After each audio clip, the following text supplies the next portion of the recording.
Hello and welcome to the Pragati classes. जैसा कि आप देख रहे हैं, आज मैं आपके लिए लेसन 4 क्लास 11th के द एलिंग प्लैनेट के क्वेश्चन आंसर्स लेकर आई हूँ। ये ऑल इम्पोर्टेंट क्वेश्चन आंसर्स हैं जो लास्ट ईयर के क्वेश्चन पेपर्स में आए हुए हैं, और ये सारे क्वेश्चन आंसर्स ये मैंने जो लास्ट ईयर अपने बच्चों को नोट्स बनवाए थे, तो उन्हीं की एक कॉपी उठा के मैं लेकर आई हूँ आपके लिए, क्योंकि मुझे प्रिंट करने का टाइम नहीं मिला। तो स्टार्ट करते हैं आज का वीडियो। क्वेश्चन नंबर 1 है, why the chapter is named the ailing planet most important. Question है ये कि चैप्टर का नाम एलिंग प्लैनेट क्यों रखा गया है। एलिंग प्लैनेट मीन्स एलिंग का मतलब है मरता हुआ। ओके, तो आप समझ सकते हैं ये क्वेश्चन क्या कह रहा है कि इसका नाम ऐसा क्यों रखा गया है। प्लैनेट मीन्स ग्रह, तो पृथ्वी को उन्होंने कहा है द एलिंग प्लैनेट। ऐसा क्यों बोला है, ऐसा क्यों कहा गया है। आंसर है, the chapter is named the ailing planet because the earth is suffering and it's health is declining at fast rate. It is passing through a bad phase. The chapter is named. Chapter को name रखा गया है the ailing planet. Ailing planet name रखा गया है because, क्योंकि the earth is suffering. Earth क्या है, पीड़ित है, सफरिंग कर रही, सफ़र कर रही है। एंड इट्स हेल्थ, और इसका स्वास्थ्य इज डेक्लाइनिंग। डेक्लाइनिंग मीन्स कि गिर रहा है, कम हो रहा है। एट फास्ट रेट यानी तेज गति से। पृथ्वी की जो हेल्थ है, जो पृथ्वी का स्वास्थ्य है, वो तेज गति से नीचे जा रहा है, गिर रहा है। It is passing through a bad phase, और यह बहुत बुरे फेज से गुजर रही है हमारी पृथ्वी। इसीलिए ऑथर ने इसका नाम द एलिंग प्लैनेट रखा हुआ है। समझ में आया। नेक्स्ट क्वेश्चन है question number 2, when was the article by Nani Palkhivala printed in the Indian Express. What was it about. When was the article, ये आर्टिकल है, ये एक्चुअली में ये चैप्टर एक आर्टिकल है जो कि नानी पालकीवाला द्वारा लिखा गया था। तो क्वेश्चन नहीं है कि कब ये आर्टिकल निकला था इंडियन एक्सप्रेस में। इंडियन एक्सप्रेस में कब छपा था ये article. What was it about, और ये किसके बारे में था। आंसर है, द आर्टिकल रिटन बाय नानी Palkhivala was printed in the Indian express on 24 नवंबर 1994। यह आर्टिकल इंडियन एक्सप्रेस में 24 नवंबर 1994 में छपा था या लिखा गया था। It was about the declining health of the earth. यह पृथ्वी की गिरते हुए हेल्थ के बारे में या स्वास्थ्य के बारे में था। नेक्स्ट क्वेश्चन है हमारा, which moment has gripped the imagination of the entire world। किस मोमेंट ने या किस आंदोलन ने पूरी दुनिया की इमेजिनेशन को ग्रिप कर लिया था। दैट मीन्स कि पूरी दुनिया का ध्यान अपनी ओर आकर्षित कर लिया था। आंसर है, the green moment has gripped the imagination of the entire world. सारी दुनिया का ध्यान केंद्रित एक मूवमेंट ने, ग्रीन मूवमेंट ने, यानी कि हरित क्रांति ने ही सारी दुनिया का, हरित आंदोलन ने अपना सारी दुनिया का ध्यान अपनी ओर आकर्षित कर लिया था। नेक्स्ट क्वेश्चन है, what do you mean by the concept of sustainable development. Sustainable development का मतलब है कि सतत विकास। सतत विकास की अवधारणा क्या है? इससे आप क्या समझते हैं? कंसेप्ट मीन्स अवधारणा। ओके, आंसर है it means development that meets the needs of present without compromising the ability of future generations to meet their needs। इसका मतलब है सस्टेनेबल डेवलपमेंट से मतलब है कि that meets the needs of present, जो कि प्रेजेंट यानी कि वर्तमान की ज़रूरतों को पूरा कर सके। That meets the needs of present का मतलब है कि वर्तमान की ज़रूरतों को पूरा करना विदाउट कॉम्प्रोमाइजिंग, बिना कॉम्प्रोमाइज़ किए, बिना समझौता किए। किस चीज़ से?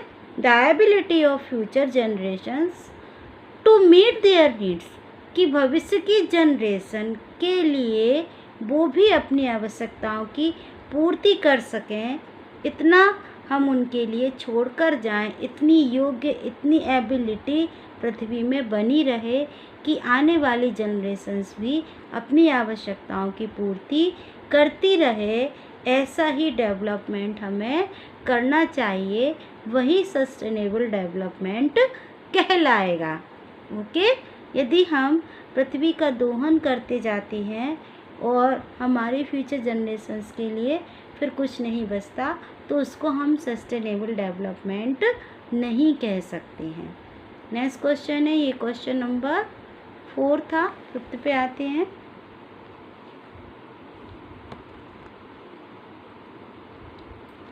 आई होप कि आप देख पा रहे होंगे, क्लियरली विजिबल हो रहा है।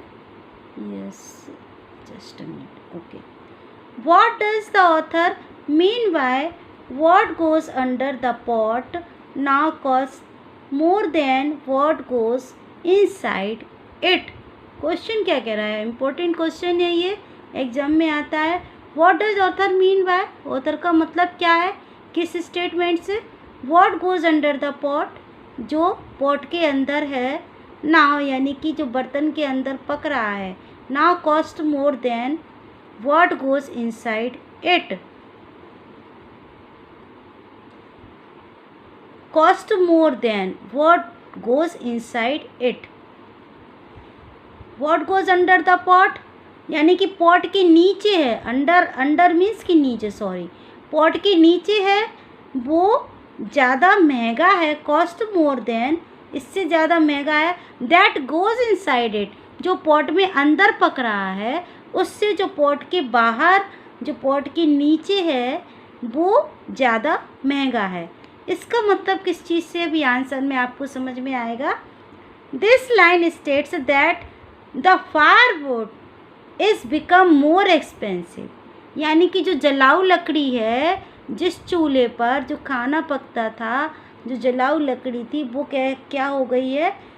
That the firewood is become more expensive, firewood ज़्यादा एक्सपेंसिव हो गई है, जो जलाऊ लकड़ी है वो ज़्यादा महंगी हो गई है। Then the food being prepared in the pot, और वो उस खाने से ज़्यादा महंगी हो गई है जो पॉट के अंदर, जो बर्तन के अंदर जो खाना बन रहा है, जो पक रहा है, उससे ज़्यादा महंगी उसको बनाने वाली लकड़ी हो गई है, जलाऊ लकड़ी, बिकॉज ऑफ डिफॉरेस्टेशन। ये सब किसके कारण हुआ? डिफॉरेस्टेशन के कारण, जंगलों के काटे जाने के कारण। यानी कि क्वेश्चन हमारा क्या कहता है? What goes under the pot now cost more than, pot के नीचे जो है, नीचे क्या है? अंडर द पॉट मीन्स नीचे, पॉट के नीचे क्या है? जलाऊ लकड़ी, तो वो ज़्यादा महंगी है। कॉस्ट मोर देन, ज़्यादा महंगी है। व्हाट गोज इनसाइड इट, जो पॉट में अंदर पक रहा है उससे ज़्यादा। ओके, नेक्स्ट क्वेश्चन है question number 6। What is article 48A of the Indian constitution? Article 48A, Indian constitution का आर्टिकल 48A क्या है? और इसका एक क्वेश्चन और है जो और में आ सकता है, उसको, इस क्वेश्चन को इस तरीके से भी पूछा जा सकता है। What is the provision in article 48 A of the Indian Constitution. Give your views on it. जो आर्टिकल 48A है उसमें क्या प्रावधान है, भारतीय संविधान के आर्टिकल 48A के क्या प्रावधान है, गिव योर व्यूज़, आप अपने व्यूज़ दें इस पर। तो इसका आंसर है article 48A of the Indian Constitution calls upon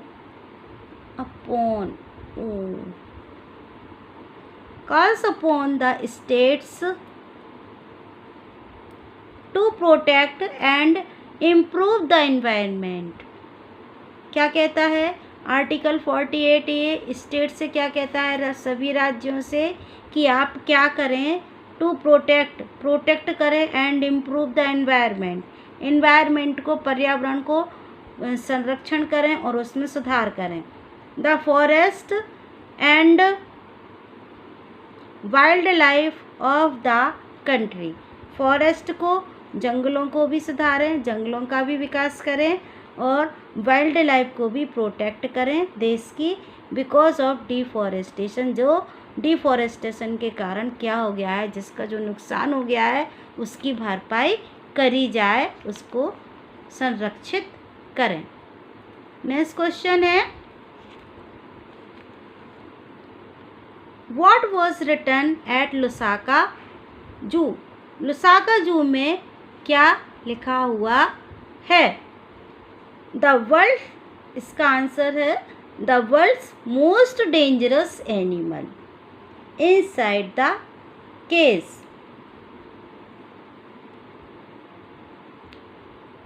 ये लुसाका जू में लिखा हुआ था the world's most dangerous animal, यहाँ पे एपिस्ट्रोफ आएगा। ओके, आप सुधार कर लें, नोट्स बना लें। ये लिखा हुआ था इनसाइड द केस, और पिंजड़े के अंदर, एक लुसाका जू में एक पिंजड़ा बना हुआ है, उसमें क्या लिखा था? The world's most dangerous animal, यानी कि दुनिया का सबसे खतरनाक जानवर।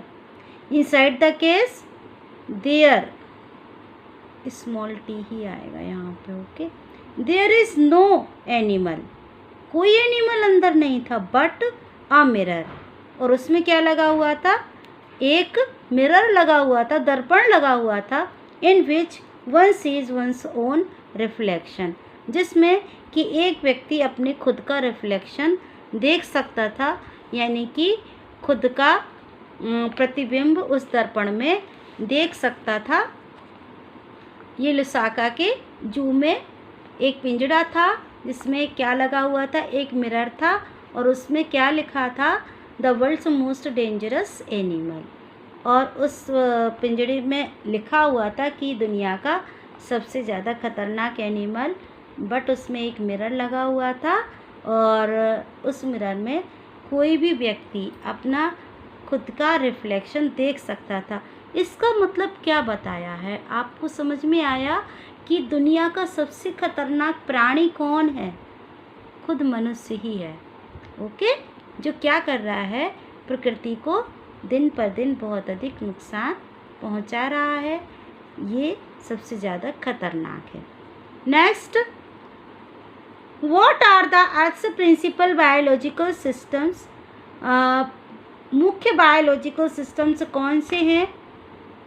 जैविक, ठीक है, बायोलॉजिकल मीन्स घटक कौन से हैं पृथ्वी के? जैविक घटक। There are 4 principal biological systems of the earth. ये मोस्ट इम्पोर्टेंट क्वेश्चन है, कई बार आता है एग्जाम में, तो आप डेफिनेटली इसको याद कर ही लेंगे, मैं लेकर आई हूँ, तो ये ऑल क्वेश्चंस इम्पोर्टेंट हैं। Okay, there are 4 principal biological systems of the earth के 4 मुख्य बायोलॉजिकल सिस्टम हैं, जैविक घटक हैं। दे आर फिशरीज, फर्स्ट है फिशरीज, मछली उद्योग, फॉरेस्ट, जंगल, ग्रासलैंड्स यानी कि घास के जो मैदान है वो, एंड क्रॉपलैंड्स। क्रॉपलैंड्स का मतलब फसल योग्य भूमि। ये सारे हमारे 4 प्रिंसिपल बायोलॉजिकल सिस्टम हैं अर्थ के। इन्हीं के आधार पर पूरी दुनिया, पूरी पृथ्वी का सिस्टम टिका हुआ है। सो ये थे सारे important question answers the ailing planet के। आई होप कि आपको समझ में आए होंगे और आपके लिए बहुत ज़्यादा हेल्पफुल होने वाले हैं। जो इतने इजी क्वेश्चंस आपको और किसी रेफरेंस में नहीं मिलेंगे, तो आप इनको लर्न करें आसानी से। 3 या 4 लाइंस के आंसर हैं सारे ही। और आपको और किस चैप्टर के क्वेश्चन आंसर्स चाहिए, आप मुझे कमेंट करें और वीडियो को पॉज करके आप इनको नोट कर सकते हैं। और आप ये वीडियो अपने उन दोस्तों को शेयर कर सकते हैं जो कि कोचिंग सेंटर नहीं जाते हैं, तो वो घर बैठे ही उनको आंसर मिल जाएंगे और आप उनकी हेल्प कर पाएंगे। तो that's all from this video. Thank you for watching. Like, subscribe and share.